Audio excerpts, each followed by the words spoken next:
গায়ের পাতা লিখে মুচ্ছে ছিঁড়ে ফেললো। হ্যাঁ, এই পাড়ার মেয়ে ছেলেরা আর বেটা ছেলেরা সব আসছে আর এই বসে শাক আর রায়ের পাতা গিলিকে আমার শেষ করে ফেললো। দেখি কি রে ভুইয়ে রে, কি হাই গেছে রে ভুইয়ে রে, এত গন্ধ শালা কি যে খাইয়া হাই গেছে। এই কাল লাপিতের কাছে যাবো, দিয়ে চুল লিয়েছে, হ্যাঁ বগলি লিয়েছে, সব ছিটিয়ে দিব যে কেউ না খাই গন্ধতে পাতা পাতা।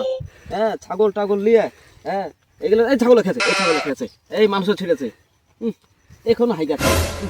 কত সুন্দর হাগা রে, ভালো মন্দ খাই হাগা।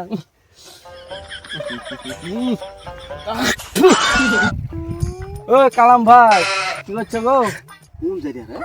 এই তোর ভাই হচ্ছি না মামু হচ্ছি? ও মামু মামু বেদব কুঠাকার, কি আছে, কি করছো এখানে? আরে ওই কথা বলিস না খো। হ্যাঁ এই কোন মাগিরা এসে আমার রায়ের পাতাগুলিকে ছিঁড়ে নষ্ট করে ফেললো। তাই গো, হ্যাঁ। ঠিক আছে ভেঙে, আরে ছি ছি ছি। তো এখন কি করবো বলছি না? শেষ করে দিয়েছে এটা গো। হাইগাতে শুধু এত না হাইগাতে। আরে ছি ছি ছি ছি ছি ছি। হ্যাঁ আমার হাগা মাথা গেছে বিজ্ঞান গো। খারাপ করে দিল। আমি কি করে আমি রাই বই কি করবো? হ্যাঁ ছি ছি ছি। এই রাই বই না আমার কত টাকা লস হলো। শেষ করে দিয়েছে গো, সব ভেঙে গো। একদিনে কত না হাইগাতে। এই বগলি মগলি সব দিয়ে দিতে হবে হ্যাঁ। আমাদের দোকান থেকে। সব মাগিরা ভালো না, শেষ করে শেষ দিয়েছে, করে দিয়েছে ভেঙে রে। তো। হ্যাঁ ছি ছি ছি। আরে ভাই শেষ করে দিয়েছে।